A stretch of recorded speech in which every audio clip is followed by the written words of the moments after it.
Olá, amigos e amigas, estamos iniciando o nosso Economia e Desenvolvimento desta semana. Começou o calor, né? O verão nem entrou praticamente e já começou aquele calor que, na verdade, Porto Alegre, no auge do calor, Govinates, que é conhecida como Forno Alegre. É o Forno Alegre. Já estamos vendo aí uma preliminar Diz que estamos na primavera ainda. É verdade. Bom, nossa Economia e Desenvolvimento começa e a tradição aqui do programa é começar com o espaço conversando sobre contabilidade.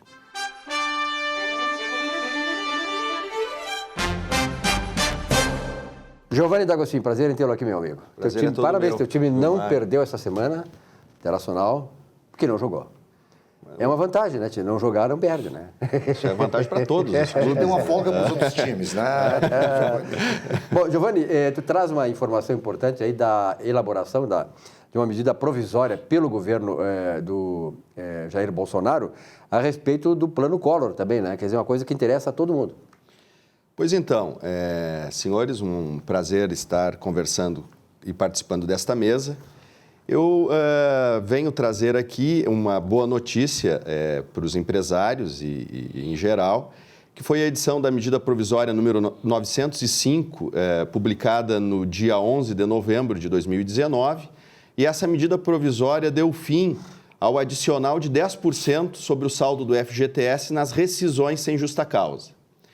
Então, até então, a empresa que despediu o empregado sem justa causa pagava, e ainda paga, porque não começou a viger essa medida provisória, mas paga 40% para o empregado e 10% vai para o governo, né? Então, sobre o saldo do FGTS dos funcionários, a empresa é obrigada a desembolsar 50%. Muito bem. Eu gostaria de fazer um breve retrospecto sobre essa cobrança desses 10% dessa contribuição social.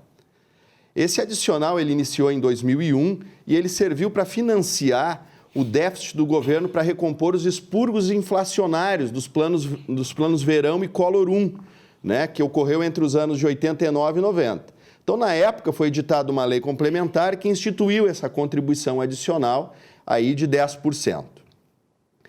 Há bastante tempo, no ano de 2012, a Caixa Econômica Federal emitiu um parecer de que as restituições já tinham sido concluídas, não é? Na integralidade, não havendo motivos para manutenção dessa cobrança. Desde então, o governo manteve a arrecadação sem que haja o fundamento que a instituiu. Porque, na ocasião, quando foi instituída essa lei complementar, o fundamento era para financiar esses expurgos inflacionários. Então, naquela ocasião, lá entre 2012 e 2013, o Congresso Nacional chegou a editar e aprovar um projeto de lei extinguindo essa contribuição. Todavia, então, a presidente, a Dilma Rousseff, vetou essa lei sob o argumento de que a arrecadação derivada dessa lei complementar servia para manter o programa Minha Casa Minha Vida, que, na verdade, não deixa de ser um estelionato fiscal, né? Uhum. Ocorre que a lei que havia instituído essa contribuição especial estava fundada sob uma outra justificativa, que era para financiar um outro rombo que havia ocorrido, né? Por ocasião daquela lei complementar de 2001. Então, agora o Bolsonaro editou, enfim, essa medida provisória, embora eu considere que devesse surtir efeitos já a partir da data da publicação, essa medida provisória número 905, o início da vigência dela, não é? No tocante a esse tema, começa a vigorar a partir de 1º de janeiro do ano que vem, 2020. E aí? Notícias boas, né? Notícias, aliás, vamos combinar. O governo Bolsonaro, a equipe do governo, está trazendo notícias muito boas.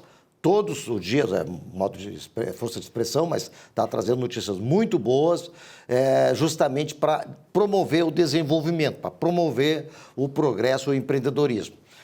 Doutor Giovanni, eu estava pensando comigo a questão, como advogado, a questão do fundamento. Quer dizer, de 2001 a 2012 havia um fundamento. O fundamento era repor os planos que não deram certo, tá? Tudo bem, quer dizer, de novo, a sociedade pagando aquilo que os governos erraram. Ok.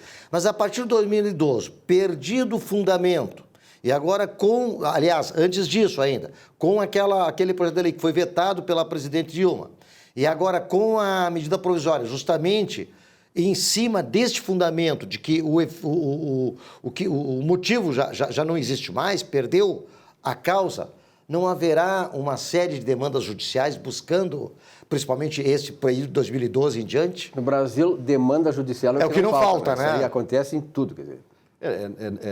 Vejam bem, no Brasil, a maior parte das demandas judiciais são intentadas contra o próprio poder público. Exatamente. Não é?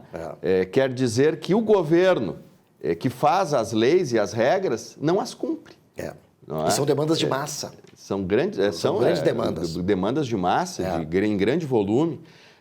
No sistema tributário, as contribuições, a arrecadação ela é vinculada para uma determinada finalidade, para financiar determinada finalidade, né? Essa é a regra que está esculpida no Código Tributário e na Constituição Federal.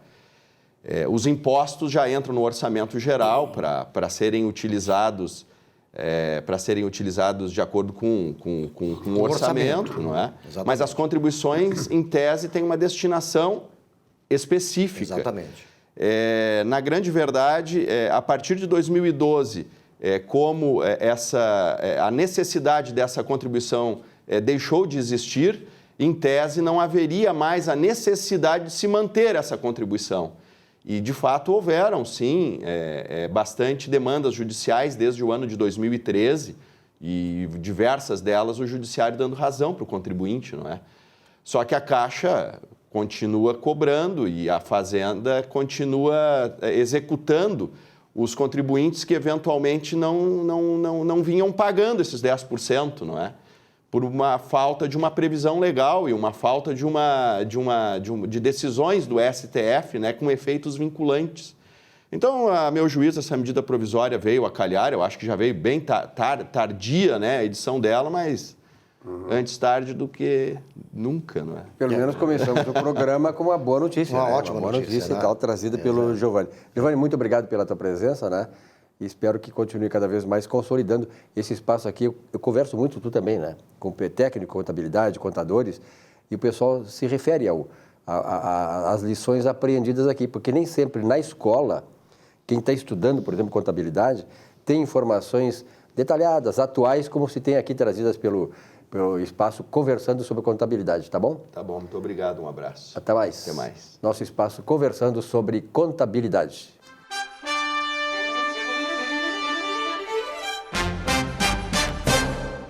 Olá a todos, muito bom estar aqui no programa Economia e Desenvolvimento. Eu falo em nome da PS Capital, Estratégias e Análises Tributárias. Pague menos imposto e ainda recupere o que a sua empresa pagou a maior. Quero falar sobre resiliência. Resiliência é um termo da física onde alguns metais têm a habilidade de sofrer ações do meio, se deformar, e depois que passa essa ação, ele volta ao estado normal sem nenhuma deformidade. E é exatamente isso que nós, da gestão, né, trouxemos esse conceito da física. Quando nós, sofrendo ações do meio, o empreendedor, e até mesmo na vida profissional, alguma ação que nos deixe bastante chateado, alguma ação que nos deixe muito triste, e depois temos a capacidade de nos reestruturar, de voltar ao estado normal. Tem uma fala do Napoleão Hill que eu acho magnífica nesse sentido, que todas as derrotas são temporárias e ela só será definitiva quando a gente desistir de continuar tentando. Uma boa semana a todos e muito obrigado. Olá! No caminho para o sucesso existem armadilhas e sutilezas. Por exemplo, buscar os atalhos ao invés do caminho normal pode ser fatal.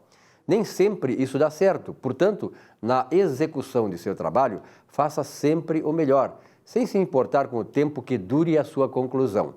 Melhor demorar e ficar bem feito do que antecipar e se quebrar.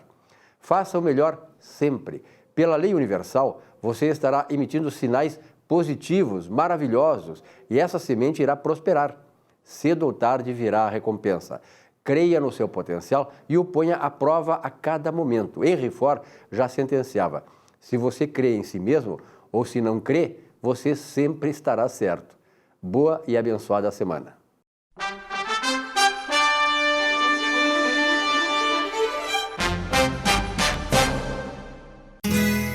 Ser gaúcho é preservar as tradições, é valorizar a educação e acreditar que um futuro melhor nasce nas páginas de um livro.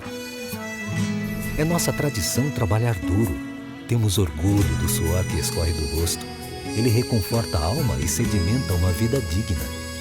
É nossa tradição valorizar o passado para desenvolver o futuro. CMPC Celulose Rio Grandense. Desenvolvimento é a nossa tradição.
Sejam bem-vindos a mais um Economia e Desenvolvimento. Hoje eu quero tratar de um assunto que foi instigado por um telespectador lá de Santa Maria, o Fernando Souto, que me encaminhou um e-mail com a seguinte questão. Como é que fica a participação de inadimplentes em assembleias? Vamos entender que inadimplentes são os condôminos que não estão em dia com as suas cotas condominiais, certo? O conceito de inadimplência é um boleto que vence no dia 10, se no dia 11 eu não paguei, eu já me torno um inadimplente. Essa pecha de mercado que, para ser inadimplente, tem que passar 90 dias ou 60 dias, é uma falácia, isso não existe, né? Venceu no dia 10 ou no dia 5, um dia depois não pago, já é considerado inadimplente. Então a questão dele é saber como fica a questão dos inadimplentes participarem ou não da Assembleia. E aí, duas coisas. O participar, a gente tem que interpretar se é o participar fisicamente ou se é o participar contribuindo, né, se manifestando, tomando parte na Assembleia.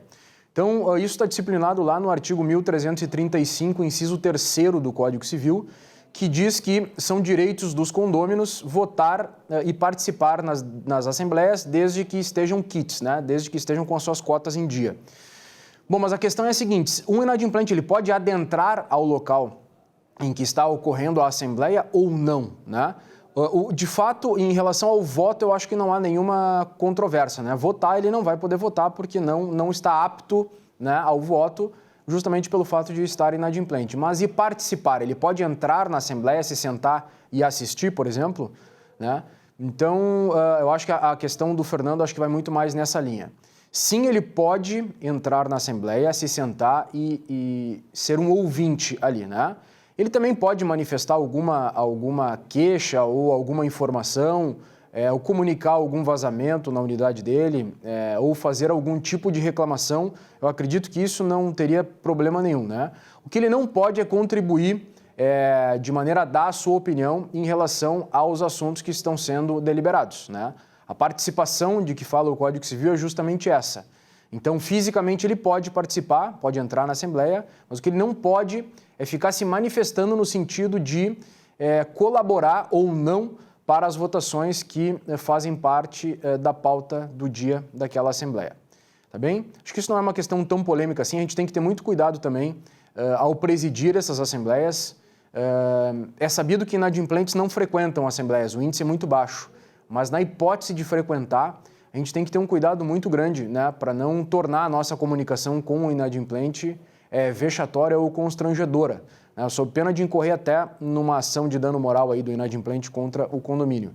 Então, no momento que ele adentrar a Assembleia, é interessante que quem está colhendo as assinaturas no livro de presenças já informe que ele não vai poder votar, né, e que tampouco ele vai poder participar, contribuindo com a sua fala, né, ou de maneira a se manifestar para as votações que vão acontecer. Ele pode sim adentrar no recinto, se sentar e ser um mero espectador, um mero ouvinte.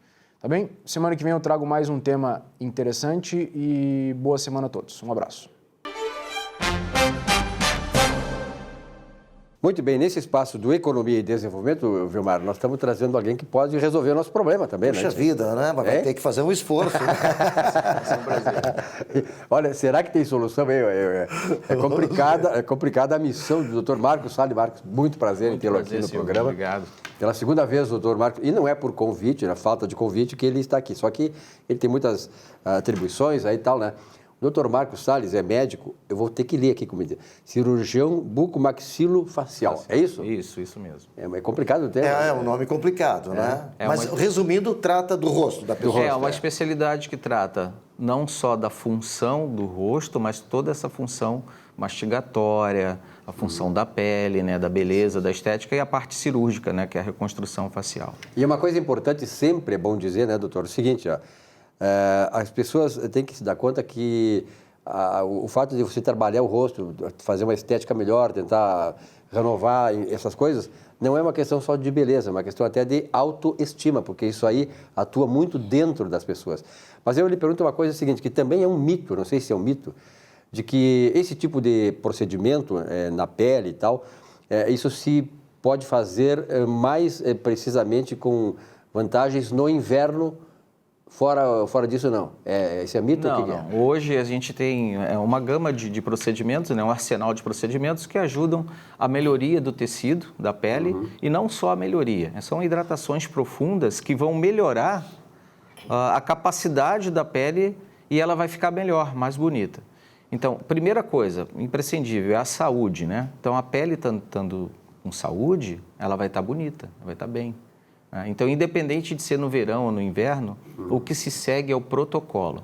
O paciente tem que ter a consciência de seguir o protocolo indicado pelo profissional para o resultado ser aquele esperado. Tem que obedecer, né? Tanto faz ser no verão ou no inverno, o que tem que se saber é seguir o protocolo. Doutor, a questão da invasividade desses processos, há vários processos, né? Sim, o processo... como é que se chama? O bottom, as máscaras. Sim, né? Máscara de ouro, carvão, Botox, aliás. Hoje o Botox, o que se faz? O Botox ele pode ser usado tanto para a beleza, como para a função mastigatória, para a função terapêutica. Tem pacientes que têm dor articulares, então a gente usa para terapia de dores articulares também. Então o Botox nada mais é do que um paralisador do músculo e a gente usa em inúmeras alternativas.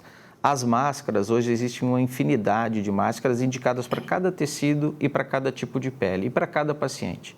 Então, a gente tem máscara de ouro, a gente tem máscara de carvão, a gente tem a máscara de ácido retinóico, todas indicadas especificamente para cada paciente e minimamente invasivo. Pele mais seca, pele mais oleosa. Fica maravilhoso. O paciente sai dali com a sensação que realmente renovou. Ele faz um efeito lift, então ele puxa aquela pele e deixa a pele mais fina. Faz uma limpeza também. Faz uma limpeza profunda, né? Isso. Porque o grande problema que a gente tem na pele são essa questão de cravos e, enfim, sujeiras que entram nos poros. Então, né? a gente consegue resolver isso com os peelings de fenol, o peeling de ácido tricloroacético, né, com determinada concentração, e as máscaras. E com a hidratação profunda, que a gente hoje tem o ácido hialurônico, tem o ácido polilático, que é o Sculptra. A gente consegue uma hidratação profunda da pele e a gente consegue realmente trazer a pele mais jovem para o senhor falou outra situação, doutor, que é a questão do maxilar, a questão da articulação. Né? Eu já tive esse problema, né? de carrinhos que abria a boca e clac, clac, clac, fazia o barulho faz o barulhinho, né? Corrigir isso aí, né? Mas isso traz problema para mastigação, traz problema para dicção e traz problema, inclusive, para o sono, né? Muitas situações de dormir, a apneia do sono vem em função disso. Esse trabalho também está dentro do seu... Todo esse trabalho está associado a isso. Então, na verdade, a articulação temporomandibular, essa dor que é uma disfunção temporomandibular... Muitas vezes travar o carrinho. Isso, é por falta alguma posição dentária, né? a questão da musculatura, às vezes uma depressão que a gente chama de lipodistrofia muscular, que a maioria dos pacientes que possuem AIDS tem essa lipodistrofia, que na verdade a pele fica atrofiada, né? O músculo fica atrofiado. E engraçado, eu vou passar uma coisa para vocês aqui que é bem legal. Esse tratamento hoje de lipodistrofia muscular é oferecido pela rede pública. E a maioria das pessoas não sabem disso. Não sabe. Ou não é oferecido. Então, assim, muitas vezes ele é justamente escondido, né? Ele é negado exatamente para não provocar muita demanda, quem sabe, né? Mas assim, é um acesso mais ao público que não tem a condição de pagar particular uma terapia que tem disponível nos postos públicos, né? Tem profissionais, especialistas que podem fazer isso. Doutor, uma outra questões aí diz respeito também, claro, à questão de gênero, né? Antigamente, eu me lembro assim que quem mais frequentava, quem mais se socorria, né, desses instrumentos para a estética do rosto e tal, do corpo, eram as mulheres. Mas hoje, como é que está essa divisão daí? Não, eu vou te falar assim, Silvio, hoje é interessante, né? O homem tem aquela sensação de, não vou fazer, né? Tem sempre aquele problema assim, não vai ao médico, sente uma dor, não... Hoje não, hoje está mais ou menos parelho, como se fala aqui no Sul, né? Porque eu sou carioca, né? Então, não sei, às vezes sai um chiadinho aqui, gente, mas é da terra. Mas eu já estou há 15 anos aqui no Sul, já me sinto um filho da região, né? Toma chimarrão? Tomo chimarrão e tenho filhos gaúchos, pronto. Beleza. Gêmeos aliás, filhos gêmeos que tem um futuro brilhante no futebol, viu? Pois sabia? Além de serem muito inteligentes na escola, estava falando do doutor Marcos antes do programa, né? Eles jogam no time de base do São José. São José. Um é goleiro e o outro é meio atacante. Então esse goleiro pega para mim, porque nós no Grêmio lá estamos precisando de goleiro. Já reserva o goleiro. O Rafael quer ser o novo Kaká. E o Pedro quer ser o Marcelo Grosso. O Rafael, vamos levar para o Inter. Tá? Isso. Está precisando, o D'Alessandro está se aposentando, o Inter não tem esse jogador lá e tal. Mas, fora isso, doutor, naturalmente que o seu consultório fica ali na Lucas de Oliveira. Lucas de Oliveira, né? Fica no Montserrat. A gente tem toda a estrutura. O paciente que vem de fora, a gente oferece a hospedagem do flat para poder ficar. É um mimo. Então, ele vai ter toda a alimentação, todo o cuidado direcionado ao tratamento. Então, ele pode ficar hospedado. É uma clínica, na verdade. Exatamente. Ele vai ficar hospedado, vai fazer o procedimento. No outro dia, ele tem a certeza que o doutor vai atendê-lo e vai dar alta. O problema é que a cidade não vai reconhecer mais ele, doutor. E ele vai aproveitar, né, todo o carinho que a cidade de Porto Alegre pode oferecer. É verdade. Chega lá com outra fisionomia. Quem é esse cara aí? Quem é esse hoje cidadão? Tem cidades do interior, eu sempre conto isso aí, que um certo dia eu estava lá em São Jerônimo, que é aqui pertinho, né? Sim. Fui lá visitar um amigo, era no inverno, e eu estava com uma touca daquelas, não é ninja, mas daquelas pretas, né? E fiquei, sabe aonde? Na frente do Banco do Estado do Rio Grande do Sul, lá em São Jerônimo, esperando esse meu amigo. Daqui a pouco tinha várias guarnições da Brigada Militar lá, que era um carro fora de São Jerônimo, de um camarada que ninguém conhecia, né? Então, dá esse problema também no interior. Aliás, o interior, tem muitas cidades que já estão fazendo essa ligação toda através do WhatsApp e tal, da internet, para identificar estranhos na cidade. Sim, isso é interessante. É uma forma de se prevenir, né? Inclusive, eu viajo todo o Rio Grande do Sul também, não atendo só aqui em Porto Alegre, né? Então, queria deixar assim, um carinho especial para a cidade de Veranópolis, onde eu atendo, a cidade de Bento Gonçalves, Caxias do Sul, Novo Hamburgo. Região linda aquela Santo lá, Antônio da Patrulha, cidade maravilhosa, aqui perto da praia. Então, assim, é um carinho todo especial. Vale dos Vinhedos, Também, sonho Santo Antônio da Patrulha, vinho lá na região da Serra. Longevidade em Veranópolis. Mas a gente conhece o trabalho do doutor Marcos, e doutor Marcos, o WhatsApp hoje está sendo um grande instrumento assim, de conversação, né, de relacionamento das pessoas. Qual é o WhatsApp do senhor aí para o pessoal? O WhatsApp é 051, né, que é daqui, Porto Alegre, 997 27 0272. Muito bom. Bom, eu acho que, né, por hoje, né, vamos convidar o doutor a vir mais vezes aqui, porque esse aí é um mercado extremamente importante, né, as pessoas hoje estão... E isso é bom, né, doutor Marcos, porque a pessoa que faz um procedimento desses, partindo dela, ela também aumenta a autoestima dela, aumentando a autoestima dela, ela fica mais feliz, transmite mais felicidade e nós queremos isso. E na verdade, o que eu sempre falo assim, eu sou um promotor de saúde. Né? A beleza é secundária, mas a gente consegue deixar a pessoa super bem, com uma autoestima, com uma saúde mais elevada, e aí, naturalmente, a beleza vai exacerbar, né? Com certeza. Então, essa é a nossa finalidade. Muito obrigado, então, um grande abraço, até o próximo encontro aqui. Obrigado, Silvio. Um rápido intervalo, já voltamos com o nosso Economia e Desenvolvimento. Até já.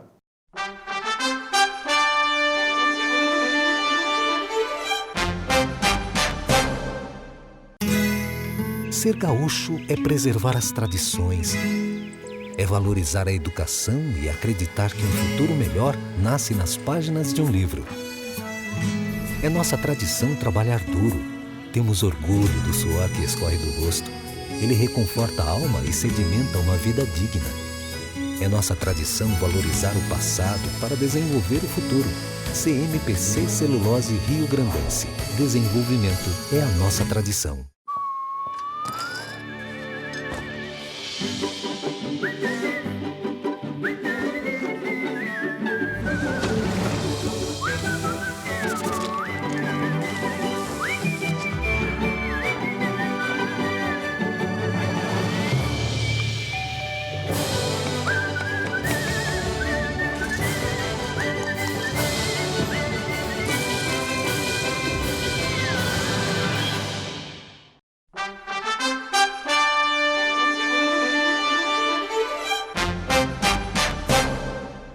Meu amigo Silvio Lopes, estou aqui de volta em nome de Zafari Bourbon, onde economizar é comprar bem. Mas, Silvio, num dos programas passados, eu elogiei muito alguma coisa que eu gosto, que são as PPPs, as parcerias público-privadas. Porque, é claro, se o município não tem dinheiro, ele tem que fazer parceria com a iniciativa privada para poder realmente fazer com que o município progrida, que o município tenha coisas diferentes que não teria simplesmente porque não tem dinheiro para poder implantar aquilo que o povo precisa. Então, se fez aí a parceria público-privada da iluminação pública. Olha, imagine só vocês trocar toda a iluminação pública de Porto Alegre, e Porto Alegre tem alguns pontos que são muito escuros, não é? A iluminação funciona muito mal e isto causa insegurança. Agora, se nós trocarmos esses pontos de iluminação pública, e são 100 mil pontos em toda a cidade, são 100 mil pontos, então nós vamos ter uma cidade mais segura, uma cidade mais clara, não é? Mais iluminada, vai ficar realmente uma coisa muito bonita. Só que acontece aqueles interesses pessoais, que a gente não pode dizer que estão errados, não é? Quem perdeu entrou na justiça e a justiça deu ganho de causa para que tudo ficasse suspenso e agora se está no ponto da discussão. Imagine que na justiça tudo, na verdade, é demorado. Vem aí as férias forenses. Então, é claro que com as férias forenses nós vamos ter mais dificuldade ainda para termos esta situação decidida, não é? Para que tudo fique iluminado. Mas, em todo caso, eu acredito que lá por 2020, quem sabe, não é? Com tempo suficiente para que o prefeito possa trabalhar a sua reeleição em cima dessa parceria público-privada, já aconteça essa decisão e nós vamos ter aí a nova empresa que vai receber do município cerca de 1.740.000 por mês. Mais ou menos isso. 20 anos de contrato para essa parceria público-privada, olha, é um valor realmente muito bom, né? 1.740.000, mais ou menos isso, por mês, para que possa gerir todo esse sistema de iluminação pública. Lá no final dos 20 anos, nós vamos ter completados aí cerca de 400 milhões, um pouquinho mais de 400 milhões, mas em compensação a cidade ganhou com isso e é o que nós esperamos. Eu espero, inclusive, que novas parcerias público-privadas possam vir. A gente não pode jamais, não é, pensar o seguinte: a empresa que ganhou já ganhou e está tudo bem. Não, porque sempre vem as brigas. Quem fica em segundo lugar pensa sempre em brigar, pensa sempre em poder disputar alguma coisa, e é isso que está acontecendo com a parceria pública da iluminação de Porto Alegre. Vamos esperar que tudo se resolva e que Porto Alegre venha a ganhar, não é? Porque, afinal de contas, nós estamos precisando muito de sermos mais iluminados. Um grande abraço para os meus amigos do Zafari Bourbon, onde economizar é comprar bem. Muito bem, IES Manutenção Predial executa serviços preventivos, corretivos de emergência em prédios residenciais e comerciais, com fornecimento e instalação de equipamentos em geral. Façam contato e façam contrato também com a IES Manutenção Predial. Anota o telefone aí, 3276-3945. Meu caro Gilmar Govinati, estamos recebendo um camarada que sabe tudo de economia, né? Conhecimento, experiência, né? Antônio Carlos Nasi, prazer em tê-lo aqui novamente. Estava com saudade dos amigos, né? Tu viaja muito, né, Nasi? Mas nessas tuas andanças pelo Rio Grande do Sul, nós aproveitamos, até porque esta semana aí teve esse conjunto de medidas do governo. Eu quero saber uma análise tua, assim, sobre o rumo desse conjunto de medidas do governo. É o rumo certo? Não, isso vem sendo trabalhado pelo governo já desde o início, né? Já antes da posse, né? O que se vai fazer com esse Brasil, não é? Então, esse diagnóstico que o Paulo Guedes e sua equipe fez é um diagnóstico correto da situação. São medidas necessárias, ele sabe que são necessárias, o problema é a questão política de como você encaminha uma coisa dessa. Eu acho que o Congresso está hoje convencido de que, a população está convencida de que nós temos que tomar algumas medidas, senão nós vamos tornar o Estado inviável. Absolutamente inviável. Nós estamos aí, o diagnóstico, eu estou aqui, dei uma examinada nisso desde ontem para cá, o diagnóstico está correto, né? Nós estamos aí com uma dívida interna de 5 trilhões, dívida bruta, que chega naqueles 4 bilhões que eu já falei aqui, trilhões, né? Trilhões de reais, que é uma coisa absolutamente, não é uma bola de neve, é uma coisa que vai em função dos déficits primários que têm ocorrido e que vão continuar ocorrendo pela previsão do governo até o final do governo. Não tem alternativa, mesmo com todas as reformas, de estancar isso, de zerar esse déficit primário. A sorte é que o juro baixou, a inflação baixou, então o juro sobre a dívida diminuiu bastante. Nós estávamos lá num patamar de quase 500 bilhões por ano, quer dizer, com uma Selic aí a 4%, que é a previsão para o final do ano, vão reduzir bastante, não chega aí a 200 bilhões de juros por ano. Percentual é importante, dado o tamanho, a dimensão da dívida. A base, né? Um volume muito grande. Né? Isso é uma coisa. Segunda coisa que eu acho que é importante que o governo vai fazer, essa é uma medida política complicada, assim, que vai ter, é essa redução do Estado, né? A democracia custa caro, tá, mas só que está muito caro, né? Eu tive a experiência agora de viajar aí para o Peru e Colômbia, e estava conversando com o pessoal lá. O pessoal, essas questões do Chile, essas questões do Equador e tal, no fundo, tudo que tem, eu casualmente um dia que eu estava em Bogotá, parou o centro todo de Bogotá, cercaram manifestações que eram professores, universitários, funcionário público, etc. Por quê? Porque o governo está mexendo em coisas que dói no bolso das pessoas. Não é? Mas é que eu estava conversando com o pessoal, no fundo, que o pessoal acha que o Estado está pesado demais, a democracia está custando demais. Não é?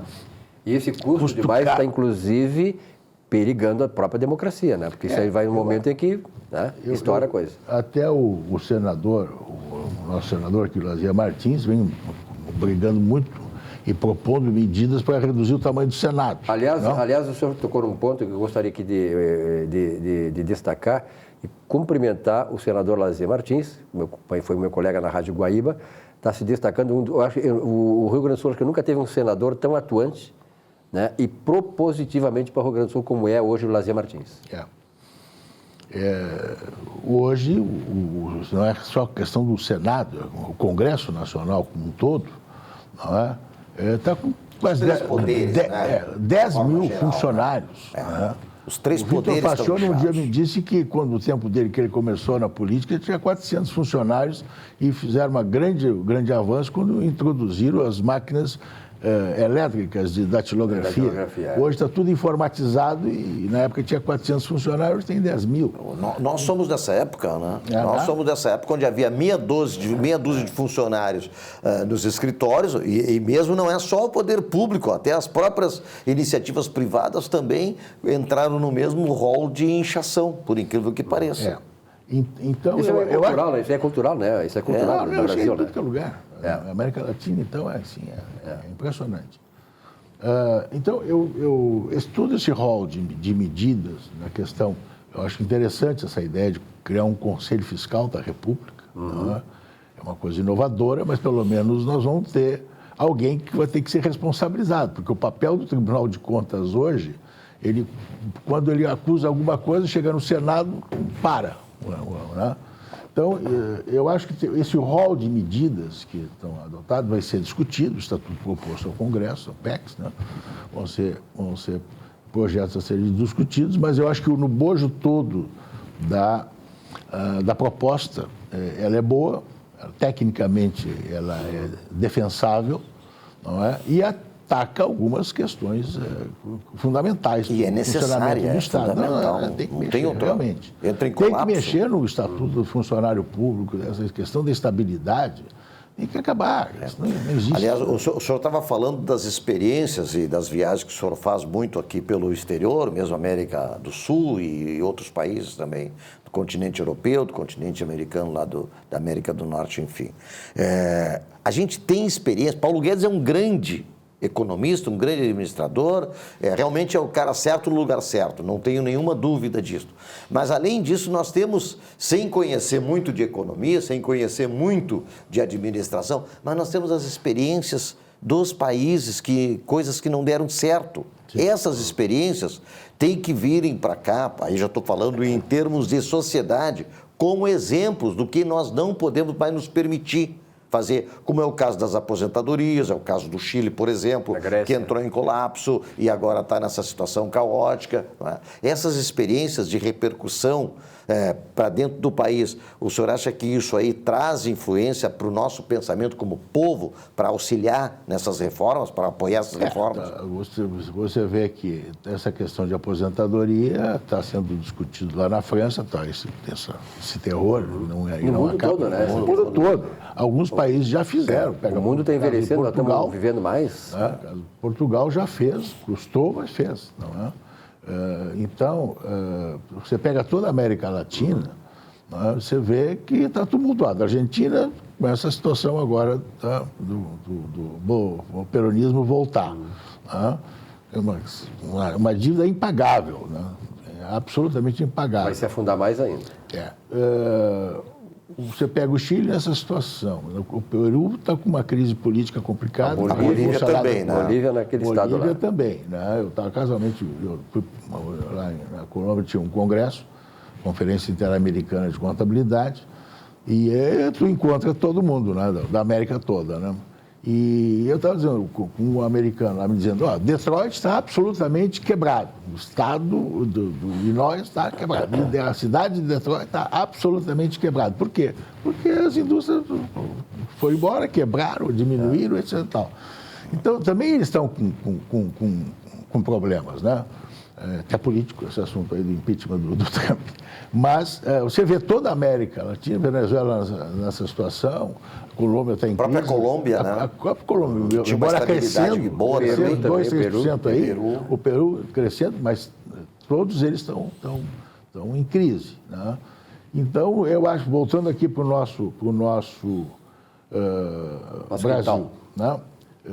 Eu vejo com otimismo essas medidas. E essa proposta do Paulo Guedes para redução dos municípios, Eu entendo, aí já vou dar minha opinião, eu entendo que esta proposta ela vem num momento certo, por quê? Porque os municípios passaram, em 1988, eu lembro direitinho desse número, foi a época da Constituição Federal, nós tínhamos 323 municípios, hoje nós temos 497 municípios. Tá? Então criaram-se máquinas públicas, praticamente ali no executivo e no legislativo, que tem que serem pagos pelos impostos. E as arrecadações não existem praticamente, tem que haver um enxugamento. Essa resposta eu tenho certeza que é uma resposta difícil, está longa, né, e complexa esse assunto. Então vamos fazer um rápido intervalo, voltamos em seguidinha para continuar conversando aqui com o consultor empresarial Antônio Carlos Nazi. Já voltamos.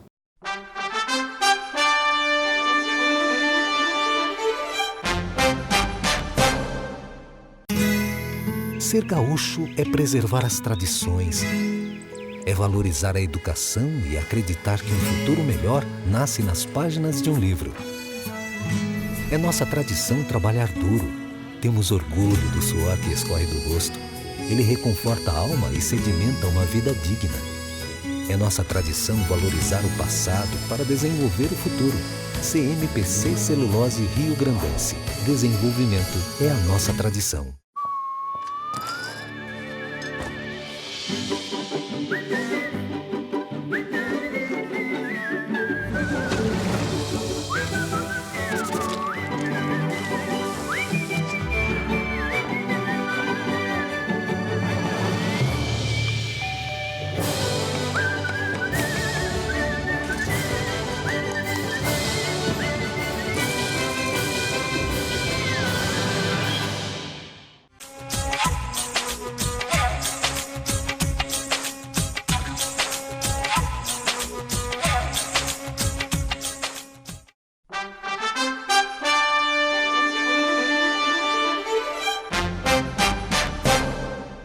Olá, meus amigos e amigas, telespectadores do programa Economia e Desenvolvimento.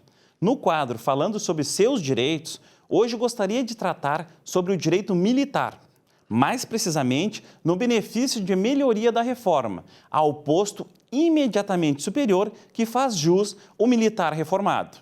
É possível que o militar, uma vez reformado por incapacidade apenas para as atividades militares, e, por isso, recebendo proventos do posto que ocupava, venha a se tornar inválido, incapaz para toda e qualquer atividade, em virtude do agravamento da lesão ou enfermidade que deu causa à reforma. Neste caso, é devida à chamada melhoria de reforma, pela qual o militar reformado tem um acréscimo em seus proventos de reforma, passando a fazer jus a proventos equivalentes ao soldo do posto imediatamente superior a que ocupava quando da reforma. Portanto, a constatação de que o militar se encontrava incapaz para qualquer atividade, conforme o artigo 110, parágrafo 1º da Lei 6880 de 80, não é requisito somente para a concessão inicial da reforma, podendo se referir ao momento futuro, indeterminado, como nos casos em que ocorre o agravamento da lesão ou enfermidade, que antes o incapacitava apenas parcialmente. Assim, para a concessão da pretendida melhoria de reforma, devem ser preenchidas as seguintes condições: o militar não ter recebido o mencionado benefício quando de sua reforma, ou ter ocorrido o agravamento da doença que deu causa à reforma, ter alterado a situação do militar de não inválido, incapaz apenas para as atividades militares, para inválido, incapaz para toda e qualquer atividade. Essa é a dica de hoje e eu agradeço a audiência, desejo uma boa semana a todos e até o próximo programa. Essa questão dos municípios, de redução dos municípios. Por exemplo, assim, Minas Gerais tem 857 municípios. O Rio Grande do Sul tem 497. Em Minas Gerais tem município que tem 800 e poucas pessoas. E é um município independente. Aqui no Rio Grande do Sul, o município menor tem 1.034 habitantes. Quer dizer, é insustentável, né? É insustentável, não tem. Eu acho que nós temos que reduzir o Estado como um todo, né? Tanto o federal, o estadual e municipal. Eu acho que a questão do município, isso aí, a redução, que vamos ficar aí com 200 e poucos municípios, creio eu, né? Ainda tem coisa a discutir. Eu aumentaria até, eu acho, dos 5, eu acho que tem que ir para 10 mil. Não é que seria Mas eu acho que ele jogou por baixo justamente para negociar, né? Evidente. Mas né? acontece que ele pode negociar mais para baixo ainda. Então, eu colocaria 10 mil, para vir para cima. tinha que colocar 10 mil no começo, mas depois vai mas, lógico, a gente conhece aqui no Rio Grande do Sul, eu conheço bem Minas Gerais, eu trabalho no estado lá, e é isso aí, são aberrações, né, que o pessoal sabe que está errado, né, e eu acho que vai haver um apoio da população. Os dois parâmetros que ele colocou foi o número de habitantes, no mínimo 2.000 habitantes, se não me falha a memória, e colocou também que 10% da arrecadação fosse próprio para a administração, não é? Sim. Teria que ter no mínimo 10%. Não entrou o PIB, né? Eu acho que também poderia ter entrado o PIB nessa história. Né? Mas tem que ter um parâmetro. Tem que ter um parâmetro, claro. Então, escolheram esse aí. Eu tenho outro ponto positivo nisso aí, é que dentro do conceito da reforma tributária vai haver uma distribuição mais econômica para os municípios. Vai acabar aquele negócio do prefeito de uma cidadezinha com 5 mil habitantes ter que ir a Brasília para liberar uma verba. E vão proibir isso, na própria PEC está a proibição do governo de socorrer esses municípios. Socorrer o município. Então, já vai distribuir, a reforma tributária vai distribuir o dinheiro de uma só vez, não tem mais de ir lá buscar chapéu, não tem mais esses incentivos fiscais, essas guerras fiscais, tem que acabar. Não é? E eu acho que aí nós vamos ter um caminho. Só que isso vai ter um tempo ainda para dar um resultado. Passa, né? Não é? Começa por aí. Não, eu acho que vai passar. Eu vejo alguma dificuldade, porque esses municípios aí, na verdade, tem o detalhe das emendas parlamentares. Então, de certa forma, eles se formam meio currais eleitorais, né? Porque as emendas parlamentares, para chegar, por exemplo, uma emenda parlamentar no município de 2.000 habitantes, tem muito mais visibilidade do que uma emenda parlamentar no município de 60, 80, 200 mil habitantes. Então, ali forma... Então, eu vejo uma certa dificuldade política. Mas nisso aí também tem que ser mexido o assunto da... Também acho, concordo plenamente. As emendas têm que ser cortadas. Eu acho que o dinheiro, isso aqui, o município vai ter que receber tanto, está aqui no orçamento, e é isso aqui que o município tem que viver e não precisa fazer a emenda parlamentar. Precisa uma ponte? Tá bom, caiu uma ponte ali perto de Dona São Francisco. O secretário disse agora no rádio, dizendo que já tinha conhecimento que podia a ponte cair. Então, eu acho que essas coisas, você fazendo um planejamento... Mais sério, né? Com mais seriedade. Com menos municípios, é mais fácil você fazer um planejamento, fazer um orçamento realista, e eu acho que estando mais perto da população, é mais fácil de você fiscalizar. O municipalismo, né? Com certeza. Eu vejo vários municípios aqui, eu atuo muito aqui no interior, vários municípios, e em São Paulo tem muito disso também, tem um tipo de um conselho comunitário que faz uma fiscalização pesadíssima em cima da Câmara de Vereadores e do prefeito. É a população, por sua experiência. Você vai aqui em Colinas, aqui perto de Lajato, aqui, pelo que eu sei, não tem candidato, não tem duas chapas há muitos anos. É de consenso, a comunidade se reúne aqui. Quem é que vai ser? O Silvio vai ser o prefeito agora. E outra coisa também, um município tão pequenininho assim, por que não tem prefeito, o pessoal que vai sem remuneração? Não é isso? Nos Estados Unidos existe isso aí, milhares de municípios e pessoas da Europa, sobretudo, quer dizer, que os caras se reúnem, como são escolhidos pela comunidade, e eles vão dar o trabalho deles em prol da comunidade, quer dizer, não precisa fazer. Eu já vi uma alternativa de um deputado agora dizendo o seguinte, que daqui a pouco essas prefeituras que poderão ser reanexadas aos municípios mães, de onde partiram, elas poderão criar, chamar subprefeitura, sem estrutura toda, já resolveria parte do problema.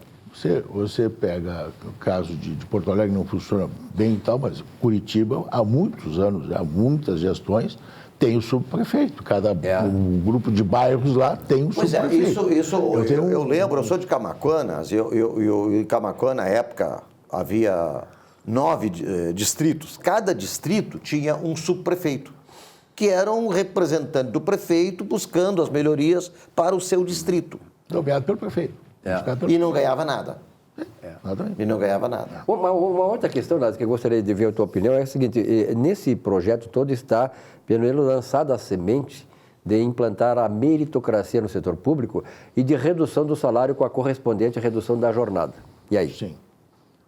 Isso e tem mais um fator ainda, que eles querem reduzir os salários iniciais de algumas carreiras, que é um absurdo, porque é mais que o dobro da iniciativa privada, quer dizer, o mercado, né, de trabalho. Então, eu acho que isso é também difícil de fazer. Vai ter que ser um pouco daqui para frente, porque o direito adquirido está arraigado na questão. Não sei se vão conseguir mexer numa coisa que é direito adquirido. A Constituição está garantindo, é um grande problema realmente isso. Mas que comecem a fazer isso a partir das admissões novas e fazer uma racionalização, porque tu tem muitos órgãos aí que não tem nem... O pessoal está lotado no órgão, não tem nem cadeira nem mesa para o cara trabalhar. Então, mas só não comparece. Se começa daqui para frente, vamos imaginar o seguinte, é uma geração, já os efeitos vêm de forma muito interessante, muito produtivos. Né? Então, nesse rol todo de medidas que estão sendo aí analisadas, estão sendo propostas, eu vejo com otimismo, mas sou bem realista. Eu acho que nós vamos ter um efeito isso aqui um pouquinho mais a longo prazo, mas tem que começar a fazer. Isso aí, aliás, isso aí já era para ter sido feito lá no começo da década, na própria Constituição. Na própria Constituição. Ali é que deveria Nós criamos despesas hoje. Traçado um novo Brasil. E não foi feito, pelo contrário. Mas foi contrário, né, Silvio? A Constituição, ela trouxe garantias absurdas. Ela ajudou a enterrar o Brasil, quer dizer, porque ela não teve nenhuma correspondência, nenhuma preocupação com o lado fiscal do Estado. Né? Agora, tem uma coisa aqui que eu acho que nós precisamos atacar, não vejo nisso aí, é você começar um programa de equalização da renda. Nós não podemos ter mais 1% da população brasileira com 49% da riqueza brasileira. E isso é todo o problema na América Latina, é isso aí. Concentração da renda. Eu me recordo que, comentando agora com os colegas da Venezuela, olha que há muito tempo, uma vez eu fui a Caracas e eu disse para uns colegas, isso antes do Chávez, o governo de direito, quando a Venezuela era um país rico. Não é? Agora, qual era o país rico? Um país rico com uma concentração de renda brutal. Não é? Você tinha uma camada desse tamanhozinho de rico e o resto tudo era isso pobre. É que fomentou o Chaves, né? Que Lógico, fomentou a elevação do Chaves. E se você pega na Bolívia a mesma coisa, o Evo Morales está lá, agora quase que perdeu a eleição, mas conseguiu dar um jeito, ele é muito hábil, não é, de se manter. Mas eu acho que o Brasil, você pegando as estatísticas aí, o Credit Suisse tem uma estatística que faz todos os anos, não pode ser que você tenha um aumento de quase 50 mil novos ricos no Brasil, não é? E não é rico por pouca coisa. É ricaço. É acima de 1 bilhão de patrimônio. E ricos que não contribuem para o crescimento do Brasil. Ricos que não produzem. Isso é outro também. Tem os que produzem, são líderes. Mas veja bem. A grande maioria não. Mas essa questão do pessoal que integra penduricalhos à sua remuneração e carregam o resto da vida e ainda passam hereditariamente, não produzem absolutamente nada. Só absorvem. Então, eu acho, sabe, gente, que esse é um negócio que o governo, mais cedo ou mais tarde, vai ter que atacar, porque isso é um bujão de gás muito complicado. Isso está aí, América Latina, Argentina. Eu fui agora em junho, passei uns dias lá trabalhando e tal de coisa, e eu fiquei impressionado com o que tinha de gente dormindo na rua. Coisa que você não via. Na Argentina, não, pelo menos não se via. Há pouco tempo atrás não se via ninguém na rua. E não era no bairro pobre, na Recoleta. Na Recoleta, que é um bairro nobre de Buenos Aires. Então, isso é muito ruim. Eu fiquei muito impressionado em Bogotá. Bogotá é uma cidade rica, uma cidade bonita, uma cidade... Né? O trânsito é infernal, é uma coisa absurda. Eu não sei qual é o pior, se é Lima ou é Bogotá, uma coisa infernal. Mas eu fiquei impressionado com o número de gente na rua pedindo ou vendendo, e é toda hora, assim, né? O cara, em um minuto, além de risco de assalto, risco de bater carteira, etc. Tal, tem tudo. E esse mercado informal que não contribui com impostos, com nada. E é um mercado informal violenta, uma coisa impressionante o que tem. Tá? Então, são coisas que a mim me preocupam como brasileiro. Tá? Nós estamos chegando no final do programa, Nazima, eu queria uma avaliação final tua, assim, da tua expectativa, do ponto de vista de que essas medidas realmente elas poderão resolver definitivamente os nossos problemas ou ainda precisariam Não, nós precisamos ainda ver uma reforma tributária que ainda eles deram preferência a essas medidas, não é? E está sendo discutido, eu estive em Brasília e tal, com o pessoal de governo e tal, todo mundo está convicto de que nós temos que mudar a matriz tributária brasileira, o modelo tributário. E essa parte da administração, eu acho que é prioritário, mas eu só vejo nós equacionar o problema da dívida interna com uma reforma tributária que realmente mexa na estrutura da matriz tributária brasileira. E fora também, essa vai ser uma questão... Tem uma discussão aí, só para fechar alguma coisa, tem uma discussão aí que está homérica, porque a história da tributação do imposto de renda sobre dividendos. Eu estou com vários clientes com essa preocupação, porque tem um lucro acumulado de anos anteriores, capitalizaram as empresas, deixaram o lucro lá para capitalizar. Quer dizer, tem uma reserva de lucro que poderia estar distribuindo como dividendo, não o fizeram e agora estão preocupados, pode ter que distribuir. E às vezes não tem nem caixa para fazer a distribuição. Então começa a discussão porque dizem que dentro da reforma tributária vem a tributação sobre os lucros. Sobre dividendos. Sobre de lucro. Nazi, obrigado pela tua presença aqui. Inclusive a reforma política é outra coisa também. No próximo encontro a gente vai debater essa questão, porque a reforma política é necessária também no Brasil. Obrigado pela tua presença por enquanto. Um grande abraço, bons negócios. Só uma questãozinha final. Descobri aquele assunto do Fundo de Garantia. O lucro do Fundo de Garantia de 2018 foi 12 bilhões. Tá? Primeira vez que distribuíram para os depositantes. Perfeito. Então tá. Boa notícia, então, no final do programa. 64. Muito obrigado pela sua audiência, uma bela semana de trabalho. Nossa Economia e Desenvolvimento volta semana que vem. Até lá.